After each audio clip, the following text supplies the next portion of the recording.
the unshaken will. At what point will the children stand stable? जब तक पूरी आत्मा 16 कला संपूर्ण से कलाहीन न बने तब तक परम धाम वापस जाने का सवाल नहीं होता है। Until the soul becomes complete with 16 celestial degrees from being devoid of celestial degrees, there is no question of going back to the supreme abode. शांति धाम में अभी जाना है।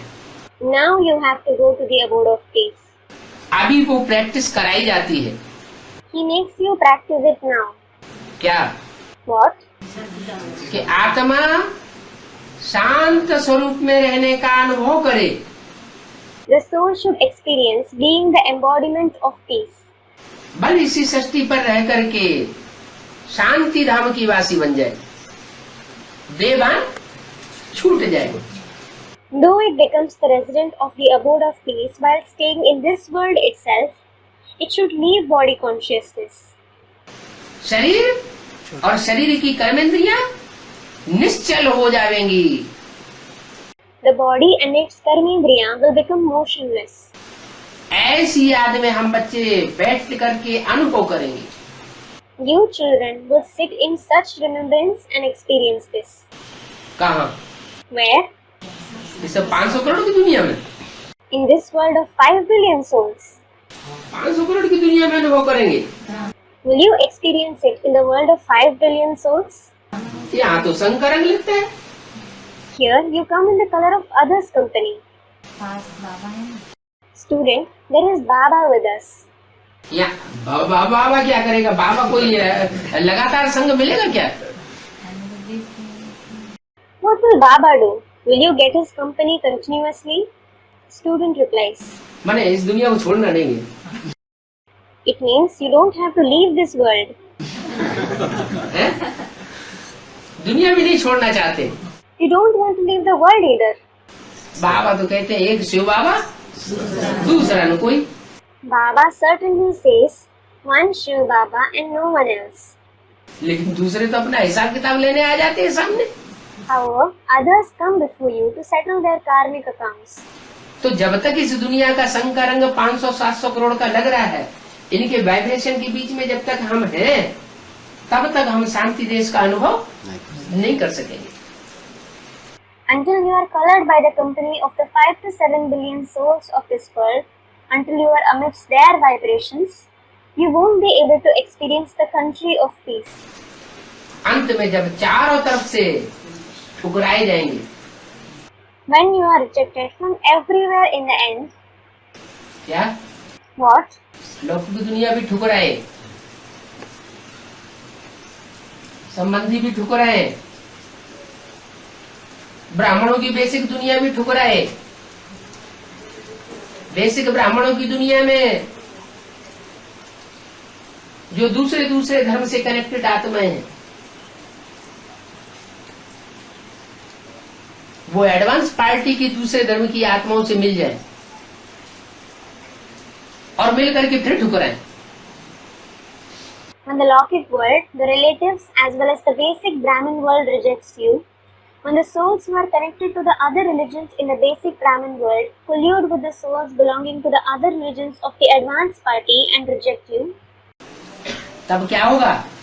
what will happen then? जब चारों तरफ से ठोकर मिलती है, When you are rejected from everywhere,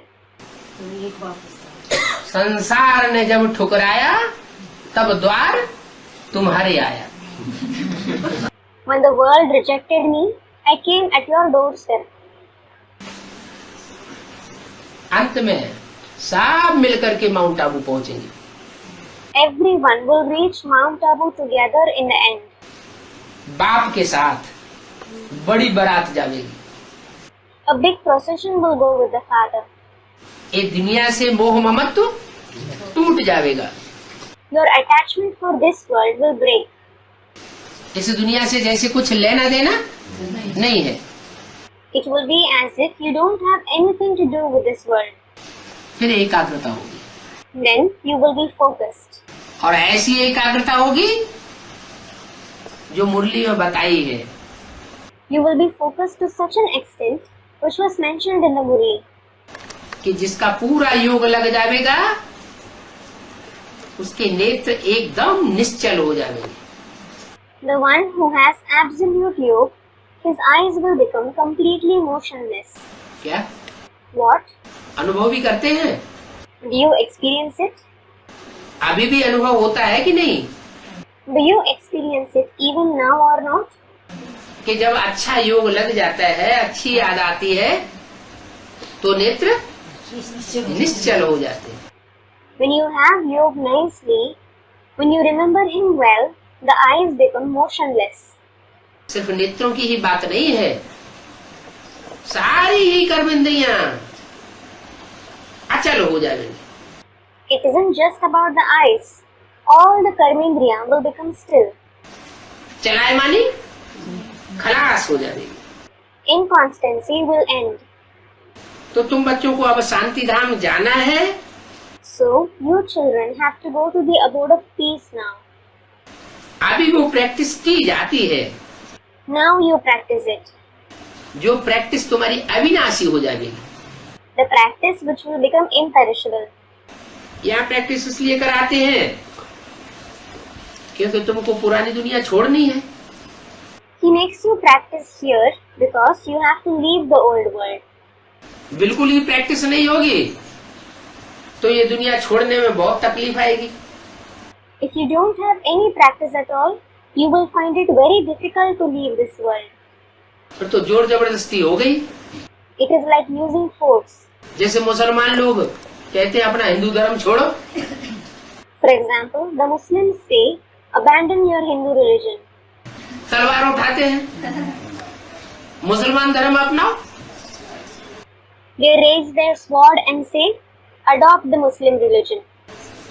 तो यहाँ जोर जबरदस्ती तो नहीं कराई जाती, Here, you aren't forced. यहाँ तो सिखाया जाता है स्वतंत्र रहो और दूसरों को भी स्वतंत्र रहने दो। In fact, it is taught here, be free and let others be free. तो यहाँ प्रैक्टिस इसलिए कराते हैं कि दुनिया छोड़ना है। So here, he makes you practice, saying, you have to leave this world.